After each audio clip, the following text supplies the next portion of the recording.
So this exercise, we are trying to integrate trig functions that are like cos squared. They have squares in there. None of our integral formulas allow us to integrate a trig function when it's squared. Okay, so we have to change them out of that form. To do that, we have these couple of formulas here, and we did use these in the first exercise briefly, okay? So we're going to be using those again to change them into more double angles, right? So that we can integrate them. So as soon as you see that squared, here it is, I can see the cos squared. So I'm looking at that cos squared nx there. What is n in my question? Is there a 2? There is a 1 currently. It would just be a You're right. Okay, so if n is equal to a 1, right? I make n is equal to 1 into the right-hand side of that equation, and I would be integrating half bracket 1 plus cos 2 times 1 is 2x dx. Right, so that's basically just a double angle formula that we're using there. To integrate that, let's just imagine that our half is out the front, and we're integrating the 1 plus cos 2x. How do you integrate a 1? What happens when you integrate 1? Just an x. What happens when you integrate cos 2x? You do it like that? I just put the half out the front. You put it all over 2, do you? It means the same thing. So that is on your formula sheet. If you forget how to integrate sine or cos, that is on there as a rule that you should be able to use. That is between 0 and pi over 2, and then we just have to sub in. Leave the half out the front.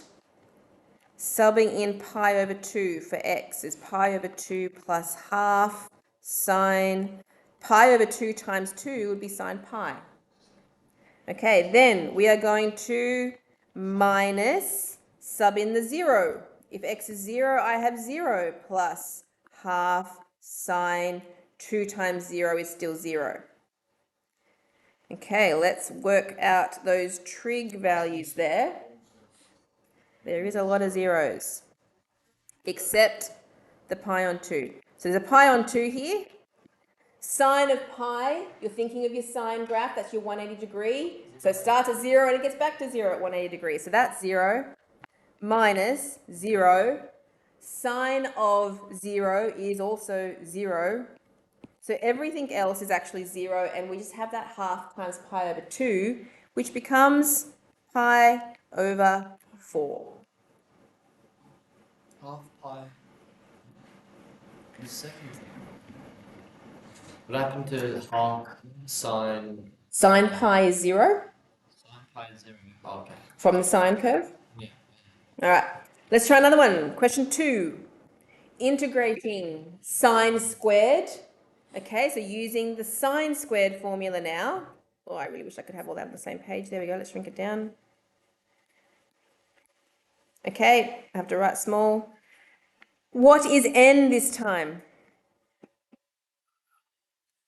Yeah, the half. So let's put that into our sine squared formula. I'm integrating between 0 and 5 pi over 3. It is going to be half 1 minus cos, and we're doing half times the 2, which is just 1. So what is it? What is cos of? X, just cos x, nice little cos x dx. All right, make it big again now. Let's integrate. Like I did last time, imagine that that half is coming out the front of my integral, and I'm just going to integrate the 1 minus cos x. Integrating 1, we get x. Integrating cos becomes sine, and I have the minus sign in front of it. Okay, between 0 and 5 pi over 3. You got that too? Yeah.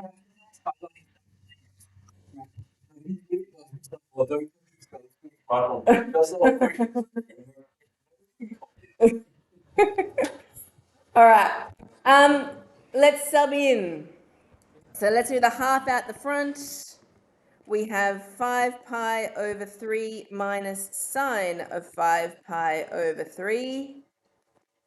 And then minus, sub in your 0. 0 minus sine of 0. Now, I'm writing it down, but sine of 0 is 0. So that whole second bracket is really nothing. Okay, I don't need this at all. It's just 0. Okay, so it's all about that first bracket. The sine of 5 pi over 3. 5 pi over 3. You want your calculators here? Do you want to know that in degrees?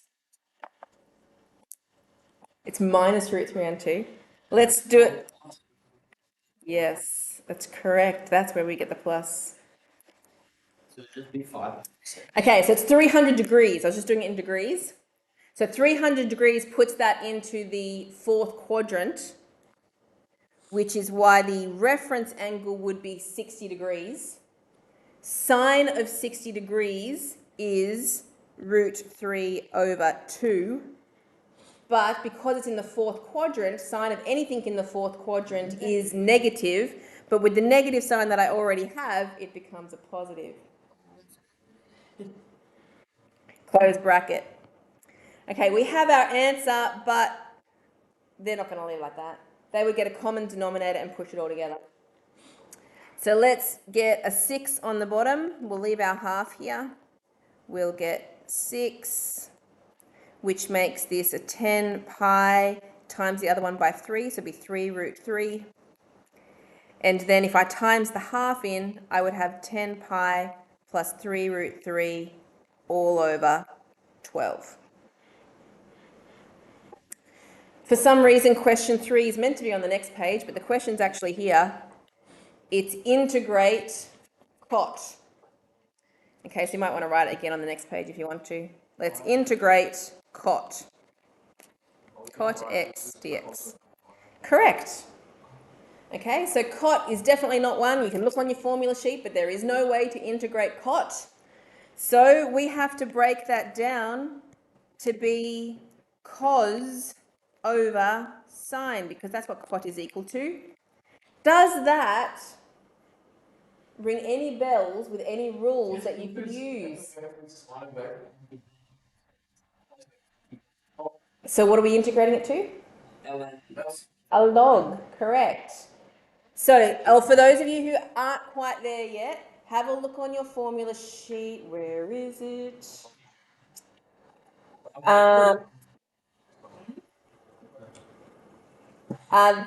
Underneath your trig one, so you got your sec squared, then you've got your exponential, and it's the one underneath that.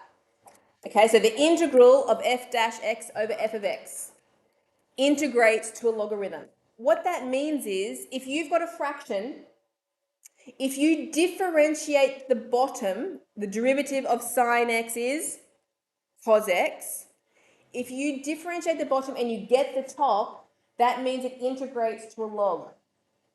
Okay, so that will integrate to be log base e of the denominator, which is sine x. When you integrate to a log, the function, which is the thing on the bottom, is always in the absolute value signs. Again, that is also part of your formula sheet. All these rules are on there. And that's it. Okay, it's not a very big question, but it just required you to see that you could use that rule.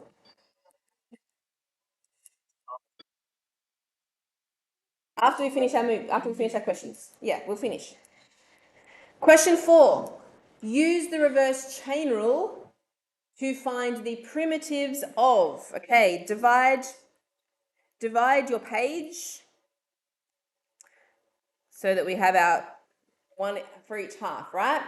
To do the reverse chain rule means that I need to find the derivative of the function. Which one do you think I'm going to call my function? The cos. It's the more complicated part, right? Because you're hoping that when you differentiate that cos with the power of 5 on it, that a sine's going to come out of it and hopefully cancel off, right? So you take the more complicated bit, and that's the part that you want to differentiate. So I'm going to say let u, because that's our letter that we often use, u is going to equal to the cos x. I'm not worried about the power of 5 yet. I'm just taking the cos x part.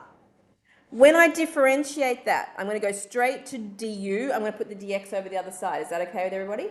Yeah. Differentiating cos. Check your formula sheet. Differentiating cos becomes negative sine x, and I'm timesing the dx across. So instead of doing du over dx, I'm just putting the dx across the other side. Why would I do that? Because I actually want the dx by itself, which means I'm going to divide my negative sign back to the other side. Yeah. When you differentiate cos, it becomes negative sine. No, it's we divide. We're in the differentiating side now at the moment. We'll get to we've got to be able to go between the two. Okay, so du over negative sine of x. So I'm just getting my dx by itself. This is what I did before, right? With that, I'm going to change my dx's into du's. So here's my integral. I want to find the primitive, which means integrate. I'm going to integrate sine x cos to the power of 5x dx. That's what my question is asking me to do. But because that is far too complicated with sines and coses times together, I'm using my lovely little derivative that I've made here. I'm going to leave the sine x there for a minute. The cos x, what did I call that? U. So that's going to be u to the power of 5. And instead of dx, I'm going to change that to what I made in green up there. The dx is going to become a du over a negative sine of x. Now, again, don't really like having u's and x's in the same equation, but the signs cancel out, so it's not really there to begin with. So I've got this sign cancelling and this sign cancelling, but let's not forget that minus sign is still there. Okay, so I will be integrating negative u to the power of 5 in terms of du. Okay, that's a nice integral, easy integral. Add 1 to the power, don't forget the minus, add 1 to the power, divide by the power, and don't forget to add a c. But that's not my answer. Why is it not my answer? It's in u. I need an answer in terms of x. So remember to come back and say u is actually equal to cos x. So that would be negative cos to the power of 6 x over 6 plus c. Easy enough? We did it once. Let's do it again. The second one will be the same method. What am I going to make my function this time? I'm going to say let, yes, the sign, good. Let u equal sine x, the complicated part. I'm going to differentiate. It would be du over dx, but I'm going to leave the du there and move the dx over to the other side. How do we differentiate sine? Check the formula sheet. Sine differentiates to cos, positive cos. And there's my dx on the end. Leave the dx. I want to divide the cos across. So dx would equal du over cos x. All right, we're ready to integrate. So my integral, I am finding the primitive of cos x sine n to the x dot dx. Let's change for what we've done up the top in green. I'm going to leave the cos x there. Sine is my u, so that's going to be u to the power of n. The dx is going to become the du over the cos x. And conveniently, the cos x's disappear, which is what we want. Should do, otherwise we've got problems. Okay, although that is quite nice, we are still integrating u to the power of n du. How do you integrate u to the power of n? And plus one divided by n. Wasn't so difficult after all. Good job. Even I. Plus c. Don't be so hard on yourself, Ashton. Don't forget to put the u back in. U was sine, so it's going to be sine n plus 1 of x over n plus 1 plus c.